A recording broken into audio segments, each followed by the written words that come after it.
Assalamu alaikum, I'm Aisha and you're watching Samaa News. Here are today's headlines. Turkish President Recep Tayyip Erdogan says Egypt could join the MAKKAH peace agreement, which allows other countries to become members. Erdogan said an attack on any member would be treated as an attack on all members, with participating countries taking joint measures against external aggression. He also stressed the importance of US involvement in ending the conflict in Lebanon and expressed concern over continued Israeli attacks, while saying Turkey would support efforts to maintain stability in Syria. Hezbollah has condemned recent Israeli attacks across southern Lebanon, accusing Israel of an act of aggressive escalation and targeting civilians. According to Al Jazeera, the group has said Israel expanded its strikes to a house near Ansar village and a building in Deir al-Zarani. Hezbollah accused Israeli Prime Minister Benjamin Netanyahu of seeking to escalate the conflict for domestic, political and electoral gains. Hezbollah has criticized the Lebanese government, calling on authorities to focus on stopping Israeli attacks rather than pursuing negotiations.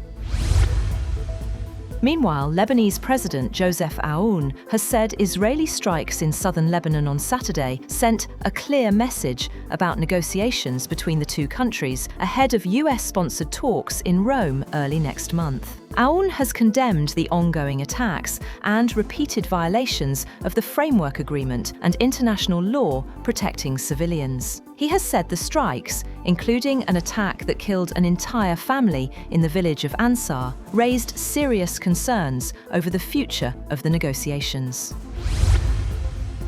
Iran remains undecided on whether to restart indirect negotiations with the United States, with Foreign Minister Abbas Araghchi stressing that messages exchanged through Qatar and Pakistan do not amount to formal talks. Araghchi said diplomatic contacts are continuing amid disagreements over the conflict. He said both Qatar and Pakistan are exchanging messages and maintaining contact with Tehran. However, he made clear that the diplomatic exchanges should not be interpreted as a resumption of negotiations with Washington. The United Arab Emirates has said that Iran attacked an Abu Dhabi national oil company vessel while it was transiting the Strait of Hormuz a day earlier. The Emirati state news agency quoted the oil company as saying that no injuries were reported and that the situation was under control. The UAE Foreign Ministry called on Tehran to halt what it described as unprovoked attacks, end hostilities, and fully reopen the waterway.